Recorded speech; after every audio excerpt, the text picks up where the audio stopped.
Welcome to the channel. Got another real versus fake. I won't draw this one out and make it super long, mostly because the AC's conked out in this room and I am sweating, man. It is hot in here.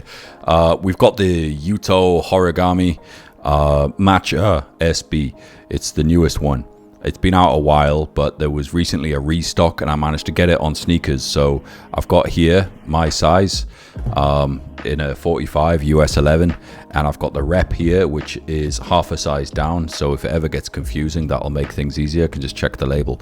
I've going into this sort of semi-blind because I haven't really checked out this fake pair. I've looked at the gen pair, the retail pair, but I've not really dipped into this. So we're doing that together. Let's get into that now. First, we're going to have a quick look inside the boxes. I would normally compare the boxes at this point, but obviously they have decided to put it in this box instead of the purple one. We're just going to flip that so that we can open it nicely. Okay, paper straight away. Absolute amateur over here with the wire. I've got wires everywhere. I've got the AC off. Right, we'll get through it. I've got green paper here on the real one, and I've got the white paper on the fake one. First impressions, let's have a quick look at them. How do they compare before we go into split screen view and we go into each component and each section, each panel of the shoe, and also do a black light on it. I'm seeing a bit of a shininess to the fake one. Looks like the speckle effects that we've seen before on the lobsters. It has a bit of a shine to it on the fake one. On the real one, it does not. Other than that, nothing jumps out immediately to me. Perhaps some slight difference in color, in hue, but we are going to get into it now. We're going to do a deep dive and we will check each and every section of the shoe. So, at this point, we're going to split screen and compare a right shoe against a right shoe. Looking at the side of the shoe, we're on the lateral side of the shoe, just having a quick overview just to see what jumps out to us. The shininess, the shiny factor of those speckles on the rep up above. Looking at the placement of Yuto's logo as well on the heel area. Just general shape of the shoe. Let's have a zoomed up look at that logo. You can see the placement and the glossiness. It's in a darker color on the rep. It's also, is it slightly larger or is it the proportions of the shoe? We'll have another look when we zoom out again, but you can see there's a finger's width distance from the outsole down below, whereas on the rep it's kind of squished in.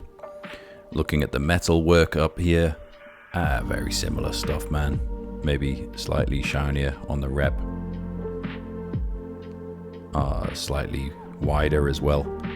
Seems silly to go into the tiny details, but they all add up. When you're comparing a real versus fake, you need to look at everything, not just one thing in isolation, because there's always variances between them. The retail here has used a rougher material and it has those colors. It's got the darker patches, whereas the rep seems to have used the same suede on that quarter panel as on the toe box. And obviously the swoosh is a very different color and texture. The other material seems pretty similar. Here there's that nice suede used, that Napier suede used on the toe box area, the vamp on the retail and the rep. It's quite a similar one, slightly darker on the retail, seems a nicer quality. But the rep, as I said, has used that material on the quarter panels as well, so there's no difference between the quarter and the vamp area, whereas the rep there is. The retail there is, sorry. On the retail here, the tongue doesn't seem as puffy. It's slightly lighter in color in general.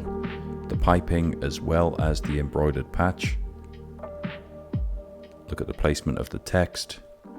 The rep has a lot more padding to it. Interestingly, the other shoe, the other retail shoe, did have better padding, so there you go, QC issue between two retail pairs, or even the same pair. The back here, slight difference in shape, as well as texture of the brown area and the Nike text placement. The rep is looking wider, chubbier, like an old school SB dunk, whereas the retail's looking a little bit like a regular dunk.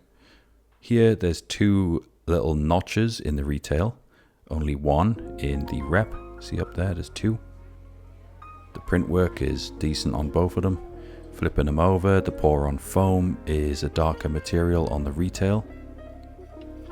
The rep just, don't know, just doesn't seem as good in terms of the finish, the fidelity. Big differences here.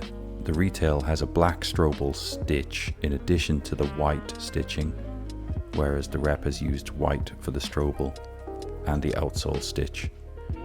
You can pause and zoom in on the label and look at the details yourself. I think there's some discrepancy there between the dates. The sock liner material, very nice. Got lively movement on the rep and the retail. Both got that. Okay, we are out of the split screen view. What did you notice along the way? Did I miss anything? I think these things are very close, in fairness. But as we look at them side by side, you can see that the real one has a different shape from the fake one. It's a bit slimmer. It's kind of more dunk shaped than SB dunk shaped, whereas this rep is like an SB dunk of old. In many ways, I kind of prefer this. I think it's got nicer materials. I like that they've used a smooth suede on the quarter panels, whereas it's the rougher material used here, but it's by the by, it doesn't really matter, those little details like that. But I just kind of like the shape. I like the old school fat shape of this rep one more than the retail. Do with that what you will. It's my opinion, and we've all got them. The cut, as you can see here side by side, it's different. The real pair on the left here, it's a bit thicker on the 4-foot flex notch area here, this section of the mudguard.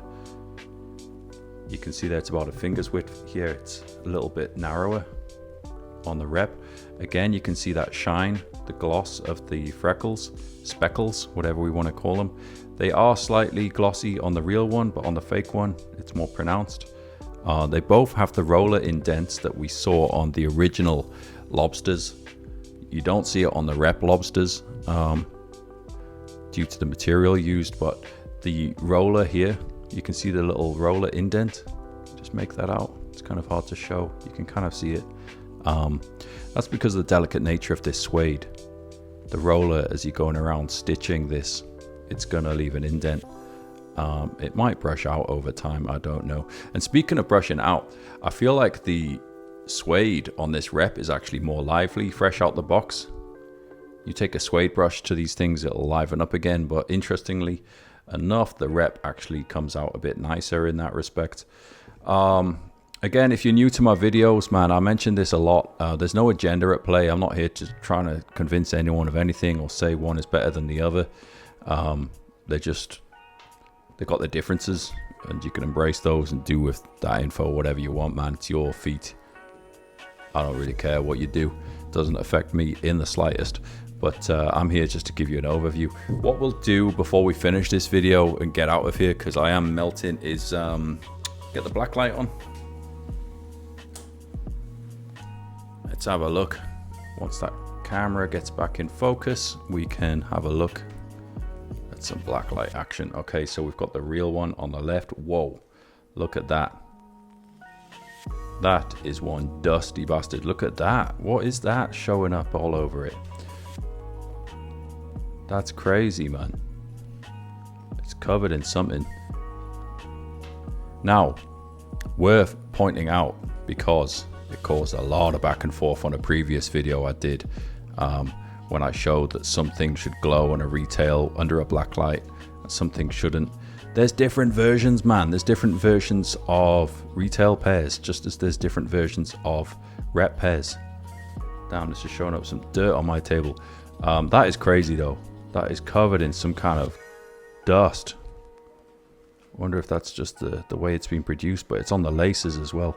So having a look here, there's nothing really showing. Some glow marks here, some glue staining on the reel on the left. That's about it. On the rep pair, let's see if we've got guidelines on this. Yeah, we can see them. Whoa, crazy stuff happening here. Look at these glue stains all over the thing. Interestingly, the speckles reflect. They don't on my retail pair. There's many versions, remember, but on this rep pair, look, it shows up the speckles. If you can make that out past all the dust covering these things. loads of glue stains. But you see that on the retails. But what we can see here is some guidelines. You can just make them out here, you see? Just in that mud guard area, that toe strap, you can see the guidelines that they've used to stitch the shoe. That just guides them when they're producing them. But not all that many, to be honest. Okay, I think we've seen enough here. Nothing really major coming up. I didn't check underneath. Load of staining on the rep pair.